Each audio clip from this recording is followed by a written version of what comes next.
Ankafaliagna tompoko lesy tompoko vavy no andesinay mitsidika ny tokantranonao amin'izao mahatonali ny alakamisy fa 1 ny volana martsa taona 2020 sy 2020 izao. Tonga soa indray ato amin'ny fotoagna ny vaovao asaiko ampanajana anao anaraka ny vaovaontsika hatramin'ny farany. Vaovao makasika ny resaka politika avy hatrany taorian'ny famoahany seni ny listra ofisialin'ireo kandida afaka irotsaka ho fidiagna ho solombavam-bahoaka dia nagnano fanambarana ny filohan'ny antoko sy vovonagna team K25 Andriamatoa Marika Ravalomanana ary tamin'izany ihany koa no nanolorany ny tsodrano ho an'ireo kandida izay hiatrika n'izany fifidianana izany. Andeha rahantsika avy hatrany. Ry vahoaka malagasy, isika mpikambana rehetra ato amin'ny antoko tiako Madagasikara K25. Ny voalohan-teniko dia misaotra n'Andriamanitra lehibe ny tenako.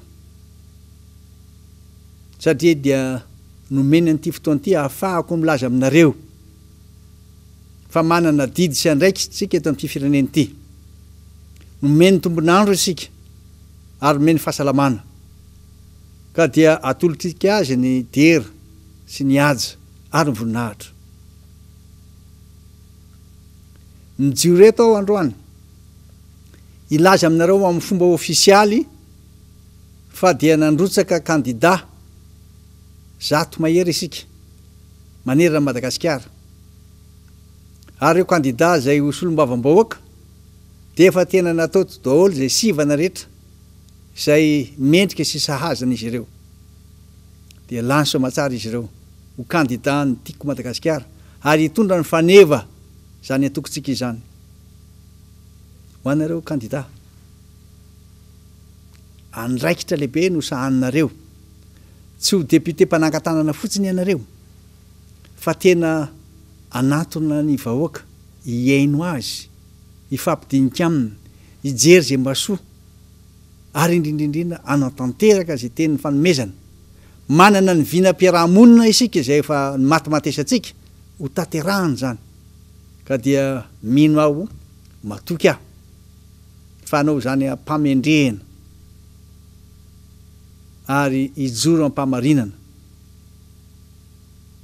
Anatanteraka zany ianareo. Eto ampamaranana dia misalotra ny anaran'ny team K25 ianareo. Mitondra ny logo, mitondra ny rafanevo ary indrindrindrindra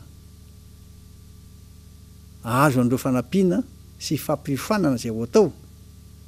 Zarao ampahafantariny olona zany ary indrindrindrindra vao izay zavatra manakatsakana zay disadisa. Miasa miaraka ny fahombiazana. Ka dia matoky sy mino fa olon-kendry ianareo. Eto ampamaranana dia apetrao an'Andriamanitra mandrakariva ny asa andraikitra zay apetraka aminareo. Sarotra sy manahirana fa tsisy zay tsy ho vita rehefa ankinina amin'Andriamanitra ny asa. Izy no anatanteraka izany. Ka dia ombantsika mandrakariva Andriamanitra.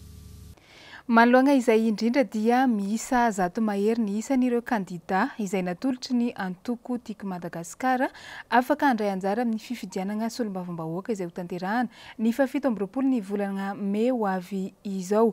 Iray amin'ireny ary nisy olon-tena azy ireo amin'izany Ramatoa Rasoanirina Marceline izay kandidan'ny team K25 ao Ambalavahoatsy Paris nandritra ny fandalovany teto amin'ny fahitalavitry MBS mo no nandesany fanazavana mahakasika izay. Aratsika Faly miamaraba nareo manaraka n'izao fandaharana mivoaka avy ato amin'ny MBS zao.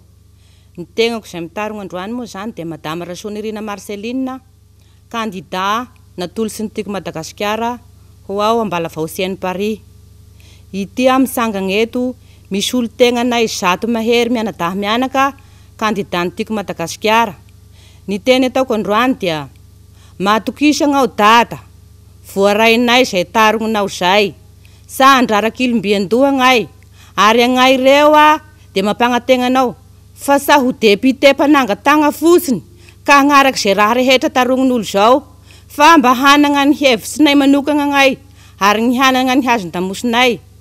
Amin'izao fotoana zao moa zany dia eo amin'ny 100 zahay no nalasaky ny tiako Madagasikara. Ka magnome toky anao zahay ho asika rehetra 100 mianadahy izay natolo sy ny tiako Madagasikara dia hanao valalan-dolo sika ka hitagna asa raika ka samy mba hiray hina hiray hevitsy hagnatanteraka ny torohevitsy izay omena sika amin'izao firosahana solombavam-bahoaka izao. Mahasapa-tegna sika noho ny fikaikaiky ny vahoaka ny fizalian'ny vahoaka no nahatonga sika hanolo-tegna hanao izao firosahana ho vidina ho depite ny Madagasikara izao. Eto mpamaranana dia mamerina ny fisaorana ho anareo izay nagnaraka an'izao fandaharana izao zahay dia matokisa ianareo ary miantso anareo vahoaka zahay izay mifidy ny tiako Madagasikara indrindra za na sy tiako Madagasikara dia miantso anareo zahay amin'ny fanohanana sy ny fanoloran-tanana mandritra izao fifidianana izao dia misaotra indrindra tompoko makasitraka tompoko lahy makatelina tompoko vavy. Fa nisy tamin'ity androany ity ny fanaovana fizaham-pahasalamagna sy fanomezana fanafody maimaim-poagna ho an'ireo mponina teny amin'ny faritra Soavimasoandro iny hetsika sosialy izay notanterahan'ny candidat solombavambahoaka Timaka 25 moa izy ity ho fidigna ao amin'ny boriboritany fahadimy. Lisitra tarian'ny Rahalambo Zafimbololona fetra. Hoarantsika ny fanadihadiagna. Tsy nataon'ny candidat solombavambahoaka Timaka 25 eny amin'ny boriboritany fahadimy ambanin-javatra ny momba ny fikarakarana ny sosialim-bahoaka avy hatrany dia manatona ny fotony izy ireo ka izay indrindra no nanaovana ny fizaham-pahasalamana maimaim-poana teny Soavimasoandro miaraka amin'ny fanomezana fanafody rehefa avy nandalo fizahan'ny dokotera. Nisy fizaham-pahasalamana ho an'na olona 50 na rana tsy fizaham-pahasalamana ihany fotsiny fa nisy koa ny fanomezana fanafody mifanaraka amin'izay tsy fahasalamana sy aretina nazo ny mpiaramonina zay dia nanomboka moa izy tamin'ny 6 vora maraina mbola mitoy amin'izao tsika miresaka eto zao maro le izy ary milaina le izy satria betsaka ny fitarainana betsaka ny fangatahana dia tsy tianao zavatra mandalo izay na vony tsy tavanandro fa zavatra tena mahakasika ny fiainan'ny vahoaka amin'ny ankapobeny ary maharary an'le vahoaka dia anisan'izany zany tsy fahasalamana zany.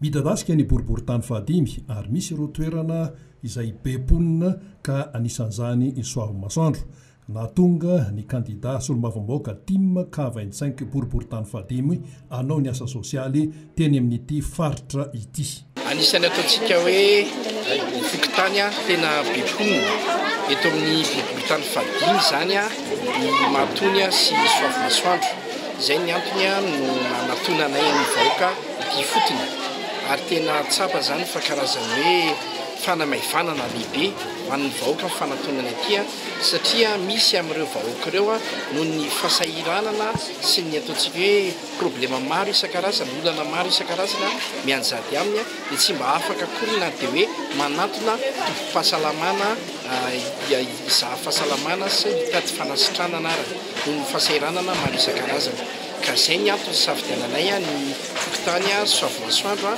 dia matolo koa moa eo akaiky eo dia araka ny ahitanareo azy ireo betsaka ny olona tonga tena midodododo mihitsy ny olona ary araka ny lazako teo hoe fanamaivanana lehibe ho an'ny vahoaka ny fanatonana ny fotony toy izao. Ny fizaham-pahasalamana maimaim-poana toy itony dia miatraika amin'ny vantana any amin'ny fiainan'ny mponina andavanandro. Eto zany dia misaotra ny candidat natolotry ny Timma eto amin'ny 5e arrondissement fa tena zava-dehibe izao fitsaboana ho an'ny vahoaka sahirana izao dia raha malala fa mifanafody moa zao efa lafo dia lafo nefa mbola nanao maimaim-poana ka dia isaorana azy lehibe zany ny fisiany izao eto amin'ity faritra misy anay amin'ny 5e arrondissement Fokotany Soavimasoandro ity. Dia mbola manantena izahay fa itoy ny ohatra izao amin'ny fitsaboana ny olona sahirana rehetra. Impodianantsika kely ny resaka fifidianana vonona tanteraka amin'ny fiatrehan'ny fifidianana solombavambahoaka ny Timaka 25 ao amin'ny distrikany Atsimondrano indrindra fa amin'ny fampadaniana ny candidat izay natolotry ny antoko dia tsy iza zany fa Andriamatoa Alain Ratsimbazafy. Ankoatra izay dia nanolotra fisaorana ho an'ny filoham-panorona ny antoko ihany koa izy ireo ny amin'ny ny safidianana nyity candidat ity ho fidiana ao amin'izany distrikany Atsimondrano izany ilaigna ny fiaraha-miasa ny jiaby amin'ny fanatrarana ny tanjona araka ny nambaran'izy ireo hatrany. Fanadihadiana tanteriny Germaine Menjanahary sy Manora Andriamalala. taoriny ny famoahan'ny seni na ny vomera maleo tena misana ny fifidianana ny listra ofisialy ny mpiazakazaka eny amin'ny lapany Tsimbazaza ny alatsinainy ariva teo dia fantatra fa Andriamato Alain Ratsimbazafy no mitarika ny listry ny candidat atolotry ny Antokotima ka 25 ao amin'ny distrika na Tsimdrano. Izy izay efa fantatra fa ben'ny tanàna ny commune Ambohijanaka amin'izao. Nambarany fa zava-dehibe ho azy ny fanohizana ny ezaka efa natao sy vita teo anivon'ny commune ka hidirana lalindalina kokoa amin'izany sehatra ny fampandrosoana izany amin'ny alalan'ny fanaovana lalàna ny etaetam-bahoaka eny amin'ny lapany Tsimbazaza indrindra fa ny eny ifotony. Nahazo tsodrano tamin'ny filoham-panorona ny antoko ny lehilahy ary vonina tanteraka ny hiatrika ny fifidianana indrindra fa ny fampelezan-kevitra mialoha sy mandritra ny fotoana izany. Tsy miova ny fototra ijoroany hoe Andriamato Alain Ratsimbazafy dia ny fahamarinana sy ny fiarovana ny tombotsoan'ny vahoaka malagasy amin'ny fanaovana ny lalàna eto amin'ny firenena mba ho arofanina ho an'ny malagasy. Zava-dehibe izao lalovan'ny malagasy amin'ny fifidianana solombavambahoaka izao hoy izy koa dia manentana ny malagasy rehetra ihany koa ny tenany mba hamita ny adidy masina ny fa 7 ny volana Mey izao raha eo ihany koa ny fahaizana misafidy ny olona izay ametrahana fitokisana eny amin'ny lapany anteny miram-pirenena.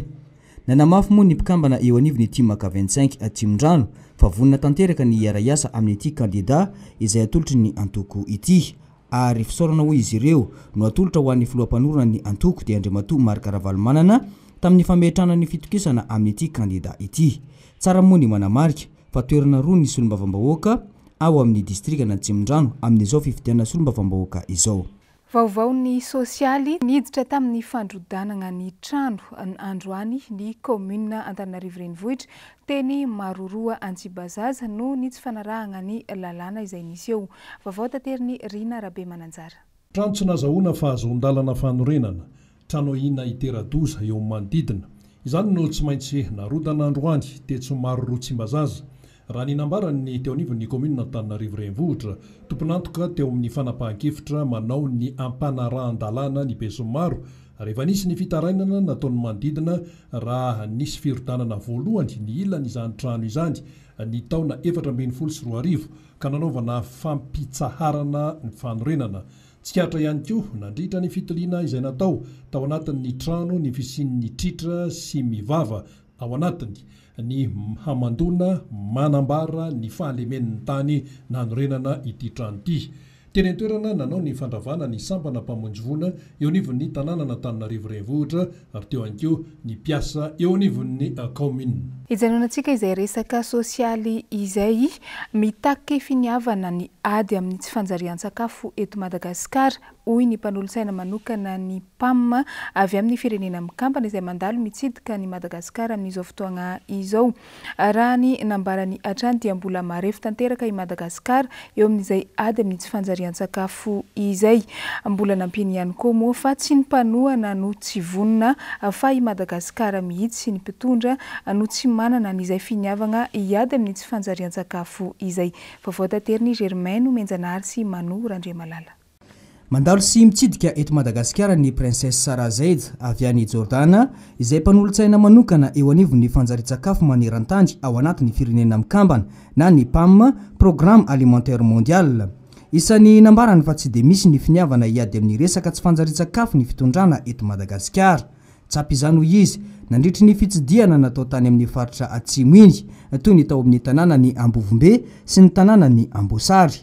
Misy fiantraikany amin'ny vatan'ny mponina amin'ireo faritra ireo ny tsy fanjarian-tsakafo izay mianjady toy ny tsy fahasalamana eo amin'ny reny sy ny zaza.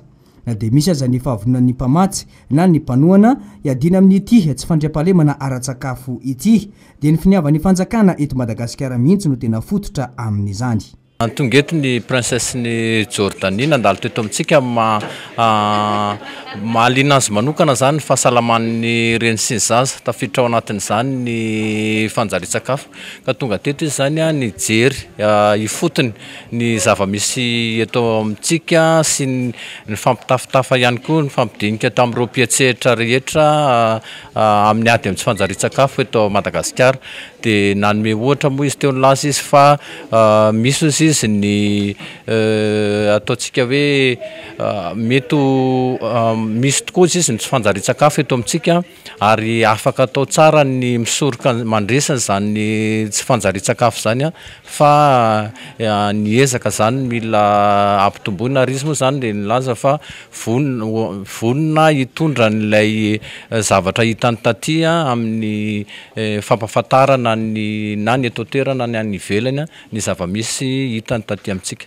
Nisy moa ny valandresaka ho an'ny mpanao gazety izay nitaterany makasika izay tsy fanjarian-tsakafo izay misongadina eto Madagasikara izay tetsy amin'ny hôtel Carlton Nanosy androany. Nambarany fa isan'ny tena mbola marify Madagasikara satria mbola anjakany tsy fandriam-pahalemana ara-tsakafo izay. Fa mbola misedra olana ireo olona izay manana fahasembanana raha ho antsika eto Madagasikara, tafiditra agnatin'izany ny olona manana ny olana ara-piainona.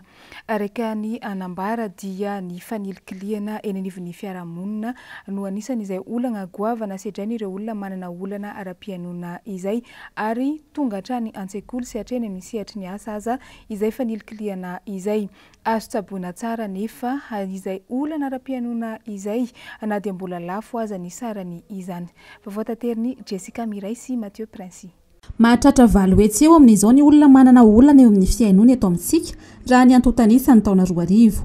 Mbola manana sarotra ny andavanandro ny olona manana fahasembanana eto Madagasikara. Eo ny tsy fampiny fotodrafitrasa anampiana azy ireo fa eo ihany koa ny fanilikilian'ny fiarahamonina azy. Anisany mian'izany ihany koa ny olona manana fahasembanana eo amin'ny fiainona. Eo amin'ny ray faingo fito zany hoe tamin'izany fotoana zany ny eritreretina eo amin'ny valo hetsy eo zany ny isan'ny olona manana fahasembanana na manana olana ara-piainona. Ny fiampiainan'ny olona manana fahasembanana ara-fiainona araka ny tenenina teo dia mbola voahilikiliky izy ireny eny amin'ny fiarahamonina.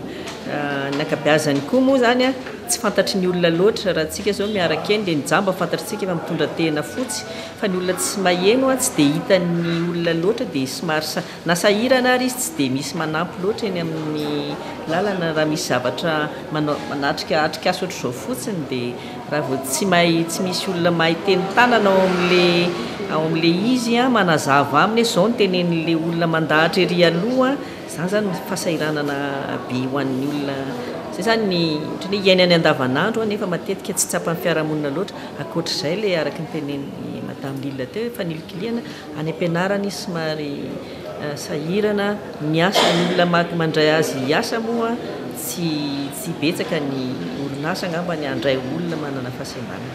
Karazany maro ny mahatonga ny aretin'ny sofina ankoatriny hoe efa hatrany am-boga. Na izany aza azo tsaboina tsara ihany koa ny aretin'ny sofina na dia lafo aza ny sarany satria raha ny vidin'ilay masinina fiainona iny fotsiny dia manodidina ny $2,000 hatramin'ny $5,000. Ny mahatonga ny aretin'ny sofina na ny tsy fahainona mety ho laladalovana mety ho marenina mihitsy dia misy antony maromaro.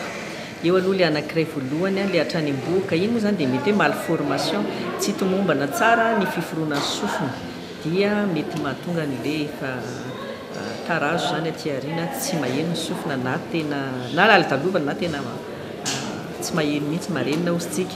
Misy koa ny hazo efa mandritry ny fiainana mety ho antony mahatonga an'izay dia ny eo le mety hoe dona na ohatra zany kapoka mafy any akaiky ny sofiny any dia le tenentsika hoe vaky ampitonga sofina reny zany dia mitarika an'izay na koa hoe nanao accident dia voadona akaiky ny faritry ny sofina iny.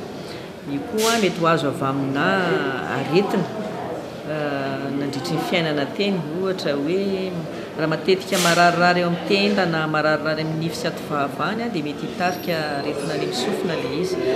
Tela mety misy aretina ihany koa aretin'ny sofina otita osintsika reny tsy tonga andronono sy any reny izay tsy voatsabo tsara dia lasa miteraka olana eo amin'ny fiainona. Mety ihany koa avy amina finanana fanafody misy fanafody hafa manana effet secondaire mampadendenina atsika na mampitonga mahatonga n'izay tsy fahainona izay.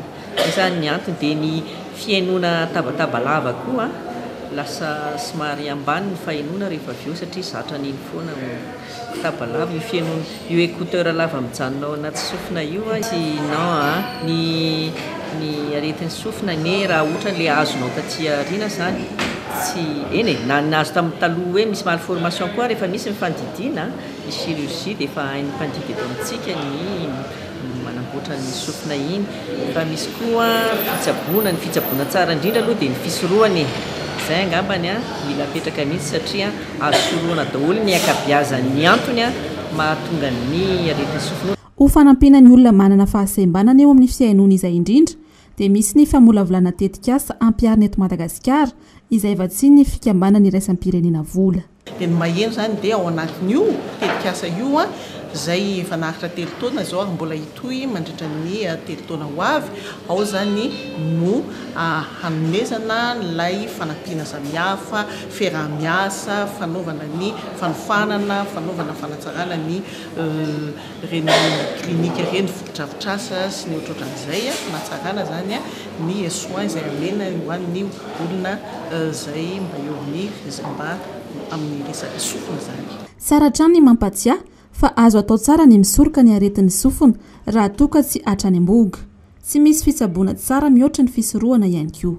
Eo amin'izay lafi ny fahasalamagna izay hatrany isaka ny 20 ny volana martsa tahaka izao no anamariana ny andro maneran-tany ho an'ny olona mitondra ny sotranretina Down na antsoina amin'ny teny mahazatra hoe trisomie 21. Karazana olona manana olana eo amin'ny lafiny toe-batana izy ireo izay misy fiantraikany amin'ny sainy ihany koa. Matetika dia helika ny fiarahamonina ireny karazan'olona ireny afaka mahaleo tegna tsara nefa sy mahavelo tegna ny trisomie 21 raha toa ka ampy ny fanaraha-maso ara-pahasalamana sy ny fanohanana azy avy amin'ny fianakaviana akaiky azy ihany koa. Toy izao ny fanadiadiana izay natao tamin'ny fidinana ifotony teny amin'ny ivitoerana araiky izay mitsabo an'ireny olona manana ny trisomie 21 ireny arahantsika eo amin'ny rindrantsary ny Erzora Jonarvondi. Manana zanaka tratra ny syndrome de Down ity renim-pianakaviana raiky ity. Tsy dia mora loatra ny mitaiza ny karazana zaza toy ireny nambarany mamany mameno. Mpianatra ao amin'ny ivitoerana malinjo ny zanany. Nanampy betsaka azy ireo ny fanomezana fitiavana sy fikarakarana betsaka ho an'ny mameno zanany avy amin'ny fianakaviany akaiky. Dimy mianadahy ireo zaza trisomie 21 be azy na ao amin'ny ivitoerana malinjo eny Manakambahiny ka 20 taona ny zokiny indrindra ary 7 taona kosa ny zandriny indrindra. Amin'ny voalohany aloha zany mbola kely izy dia nitenen'ny dokotera hoe tokony tsy ataonao mitovy amin'ilay zanakao anankiroa mianadahy hozy izy ny fitaizanana azy fa izy zaza spesial mihitsy. Tamin'ny taloha izy tany amin'ny masera tany akaikina ihany nianatra dia taty zao tena hitanao hoe misy évolution comprendre mahay s'exprime mahay mavita ny tenany rery izy zany. Afaka mahaleo tegna tsara ny olona mitondra ny syndrome de Down na atao ihany koa hoe trisomie 21 io. Mila tohana sy fanaraha-maso ara-tsaina, ara-pahasalamagna ary mila fanehoam-pitiavana betsaka ny tsaiky voan'ny syndrome de Down. Ho an'ny eto Madagasikara efa misy ivitoerana vitsivitsy mandray an-tanana manokana ireo zaza manana olana eo amin'ny toe-batana noho ny tsy fampiana ara-tsaina mahazo azy ireo. Araiky amin'ireny ny centre malinjo eny Manakambahiny. 12 taona izay no nitsanganany, niainga avy tamin'ny fifanarahany iray aman-dreny manana zanaka miavaka ara-tsaina izy io. Olana mbola sedrany ity ivitoerana ity ny tsy fampian'ny fitaovana enti-manabe ireo ankizy, saingy manao izay ho afany amin'izay kely eo am-pelatanana ny mpanabe jiaby. Tazakisy trisomie misy anankidimy, autiste 7 ary misy retard 10 ihany koa. Dia mifangaro eo zareo dia mifameno dia mifampitaiza. Tsy manaraka ny fanjakana fa mampiasa scolarité saika ohatrany hoe misy préscolaire ohatr'izany dia mampiasa fitaovana be da be. Mahaleo tena tsy mazivatra ho an'ny ray aman-dreny amin'ny arak'izay tratrany ny dikan'ilay hoe malinjo dia volamena ohatrany hoe volamena anaty fasika kana dia tototra anaty fasika nefa mamiratra. Manana fandaharam-potoanany manokana ny ivitoerana malinjo itaizana ireo zaza ireo. Ankoatra ny fampianarana ara-pedagojika dia magnano asa tanana sy mampiasa vatana amin'ny alalan'ny dihy sy ny fanatanjahantena ihany koa ireto tsaiky taizaina ao amin'ny malinjo ireto. Tsy tokony ahilika hoe ny mpanabe azy ireo ankizy manana olana ara-tsaina ireo fa ampianaza izy mba haleovany teny sy tsy hananantahotra hiatrika irery ny fiainana any aoriana. misy anomalie amin'ny 21e chromosome. Zay mahatonga le tarehan'ny zareo mitovitovy daholo. Yainy voalohany manaiky hoe manana fahasembanana le zanany dia manana saina vonona anampy an'le zanany, anohana ny zanany anatin'le fahasembanany zanany zay. Dia ny zanaka matoa teraka dia tokony tezaina fa tsy ahelikeliky.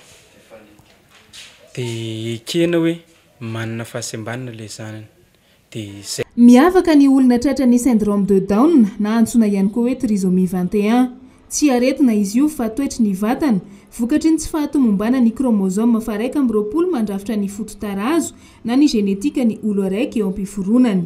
Izany hoe raha tokony oroany ny an'ny olombelona mahazatra, ny an'ny olona tratra ny syndrome de Down kosa dia 3 izany eo amin'ny chromosome fa 1/20 eo.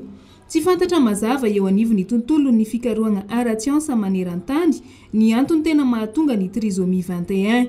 Tombanana oray amin'ny olona 10 maneran-tany no mitondra ny syndrome de Down. Ary isan-taona dia zaza 3 ka hatramin'ny 5 no teraka miaraka amin'ity syndrome de Down ity. Tous différents, tous égaux. Io no teny nentina namarika ny andro maneran-tany ho an'ny trisomie 21 tamin'ity taona 2022 ity. Fa hivadika lafim-baovao hafa antsika anatin'ity fanadihadiana manaraka ity. Feno 27 taona katroka amin'ity taona 2022 ity ny fanamariana ny tolom-panafahana ny tranga teto Madagasikara tamin'ny 20 ny volana Martsa taona 1770. Ho fanamariana izany indrindra dia misy ny fampahatsiahivana ny tantara ho an'ireo taranaka aty afara amin'ny alalan'ny fampiratiana antsary ny tantaran'ny Madagasikara, tanterahana mandritra ny 2 andro izy io etsy amin'ny zaridainany Antaninarenina nanomboka tamin'ity andro ny any ity. Nijery ny zava-nisy teny antoerana ary mitatitra an'izay Jessica Miray sy Mathieu Prince. Martsa 1770 Martsa 2022 feno 27 taona katroka amin'ity taona ity ny tolom-panafahana ny tranga teto Madagasikara ny 20 ny volana Martsa taona 1770.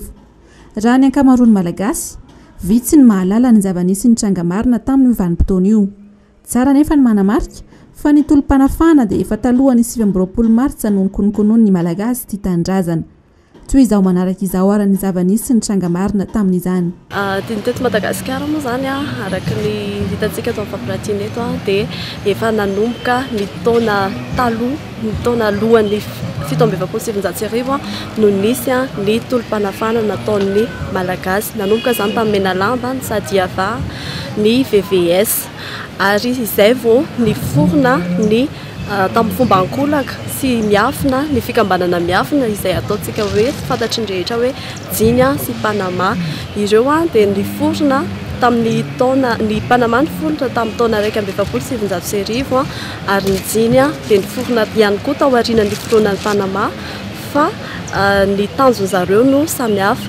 Ny Panama dia noforon'ny Lucien Ndremseza tany Thomasina ary ny Jinya kosa dia Imonja Jaona no namorona azy ary nifondronana olona maromaro izy avy eo. Dia ny nanomboka ireo Panama sy Jinya ireo no namolavola ny hetsika atao ho fanairana ny fitondrana frantsay izay nanao ny fanjanahantany teto Madagasikara. Hetsika nataon'zareo dia ny hitadiavana fitaovam-piadiana satria tsy manana fitaovam-piadiana malagasy hanoherana sy adiana amin'ny frantsay. Dia ny tanjon'zareo dia ny hanafika ny toerana manana fitaovam-piadiana teto Antananarivo ny tany Diego Suarez tamin'ny Moramanga. Zay zany no tena nisy an'izay hoe fanafihana trano sy tranona miaramila sy fitoerana fitaovam-piadian'ny mpanjanaka izay. Dia zay no tanjon'zareo ary ankoatran'izay dia niforona ihany koa ny MDRM. Dia ny MDRM izay nitsangana tamin'ny fomba ofisialy, izany hoe tsy niafina ny MDRM tamin'ny taona 1970 ary rehefa tao aorianan'ny foronan'ny MDRM dia niforona indray ny PADESM. Ny PADESM dia nataon'ny fitondrana frantsay tamin'izany fotoana izany mba hanoherana ny MDRM sy hamongorana anazy. dia tao anatin'izay fotoana izay ny padesma izay nieritreritra anao izay hamongorana ny MDRM tamin'ny volana aprily 2027 dia izay no nahatonga ny MDRM nikarakara ny hetsika alohan'izay izay nahatonga ny tapatapaka hoe ny 7 martsa sy ny 17 martsa no anana nanomboka io fotoana io izay anafiana ny toerana ny fitoeram-piadiana sy ny kaony miaramila. Sendrana ny tany olona tokoa izahay dia somary manjavozavo ny malagasy sendranay ny mahakasika ity daty ny 7 martsa ankoatra ny hoe daty ny tolom-panafahana. Dia fotsiny aloha hoe zaro hady dia insurrection fa ahafantarako al'izy izany hoe etsika nataony tiana hoe MDRM moa zany fa nisy atoko hafa ihany tao ambadika izy niezaka hoe nanohatra n'ilay fanjanatany tahaka ny fahaleovateana izay mo hitako be aloha fantatro. Ny fahatsarovana ny tolona tamin'ny tabataba dia ina koa ny tabataba inona misy mahakasika be sy raha fantatro ny ady tamin'ny ny adivana ny indépendance de Madagascar. Fahafantarako ny 47-29 mars zany dia ny tolona fahafahanan'ny Madagasikara. 1947 tolom-panafahana fahafahana tafanjanaka zay angamba fahafantarako azy ndraiky aloha tolom-bahoaka le fahaleovan-tena Madagasikara. Ho fahatsiarovana ity daty manan-tantara eo amin'ny fiainan'ny Madagasikara ity tokoa ary ihany koa ho fampatsiahivana ny tantara dia misy ny fampiratiana ansary ny tantaran'ny Madagasikara taloha nandritra ary taorian'ny 7 martsa 1790 etsy amin'ny zaridaina Antaninarenina mandritra ny 2 andro izay karakarain'ny fikambanana Ilonjera.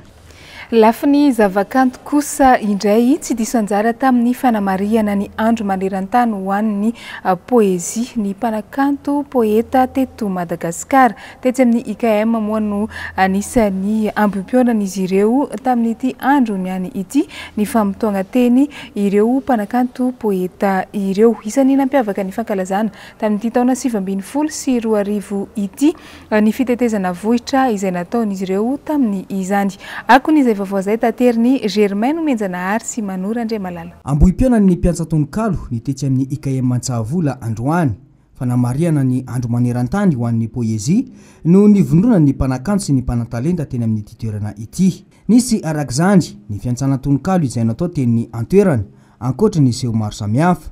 Ankoatra izay fiantsanatononkalo izay dia nisy ihany koa ny fitetezana vohitra izay nanentanana ny mpiarabelona mba hanaja ny fahadiovana raha ny nambaran'izy ireo. Isan'ny olana goavana ho azy ireo kosa ny fanotana boky noho ny ala fosany raha ny fanazavana. Sakanao anay zany dia ny afahanay mampiseho ny talentanay amin'ny aina amanjery indrindra fa amin'ny alalan'ireo boky izay tokony amavan'ny fanjakana ny fanotana boky satria maro ireo tanora zany izay tia manoratra poezia sy manatalenta kanefa tsy afaka mamoaka an'izany asa soran'izany amin'ny alalan'ny boky fa dia amin'ny alalan'ireny tambajotra fifandraisan'ireny fotsiny afa mamoaka azy. Isan'ny miavaka amin'ny kanto rehetra ny tononkalo izy ireo satria ankoatra ny fampitana afatra aminy dia tafiditra tanteraka ao anatin'ny fanabeazana izy io. Mbola betsaka ny malagasy no liana amin'ny fiantsanatononkalo na dia ao anatin'ny fandrosoana ny teknôlôjia tanteraka aza. Tsapy izany nandritra ny fitetezana vohitra izay nataon'izy ireo tamin'ity fanamariana ny andro maneran-tany ho an'ny poezia ity.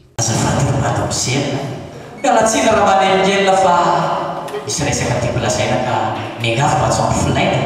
Fa inona ny tianao ambary lasore azo sy atsara ka raha redirety kosa aloha dia lozako ianao ndre matoa.